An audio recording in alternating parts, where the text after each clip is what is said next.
Well, Emmanuel Adu-Ampong is Assistant Professor of Cultural Geography at Wageningen University. He studies a legacy of Dutch slavery. He joins us from Amsterdam. Thanks for being with us here. So, you were at the ceremony. What did you make of the King's speech? Well, thank you very much for having me on your program. Yeah, as you can see, I am still at the event at the ceremony ground.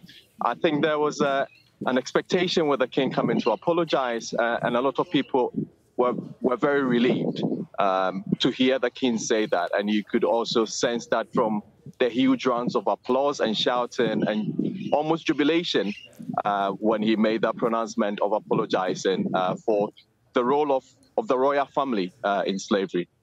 And he did make the point that there is ongoing research that he has commissioned to really find out the exact details about how the royal family was involved in slavery.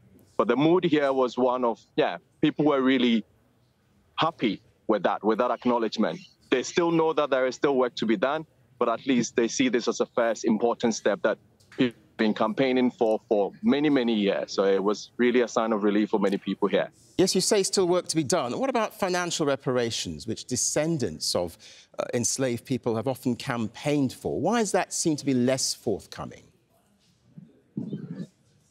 I think there are many reasons for that.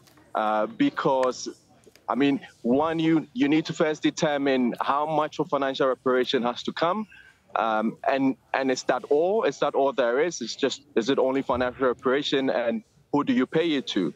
So I think the debate is a bit, in many places, the debate has moved on to not only financial reparations, but also to look at other forms of reparation. So in terms of access to education, in terms of providing facilities and infrastructure, not only here in the Netherlands for people of African descent, but also in Suriname and also in the Dutch Caribbean. So it's not only about the financial side. I mean, there's been lots of work done by the CARICOM Commission, by Sir Hilary Beckles, who has really calculated how much it will cost. So there is a bit of fear of, where are you going to get the money from? And it's going to cost a lot, and how do you calculate that? So there will be some form of financial reparation, but that wouldn't be the only thing or the only way in which reparations will be made.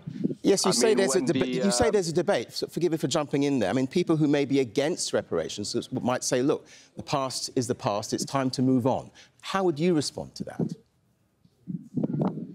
Well, I think that is easily countered by saying, actually, the past is not the past, because we know that when slavery was abolished, the slave owners were paid compensation. That is a form of reparation. And it's those same families who had the wealth, who have been able to build a country.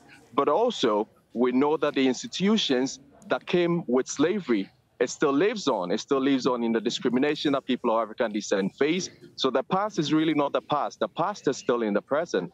And that's what the debate is really about, that look beyond the financial reparations, see how the institutions that supported slavery still exist in the present times and how we can dismantle that. So beyond reparation is also about restorative justice. How do we restore the balance in institutions so that people of African descent will have the same level playing ground, to put it like that?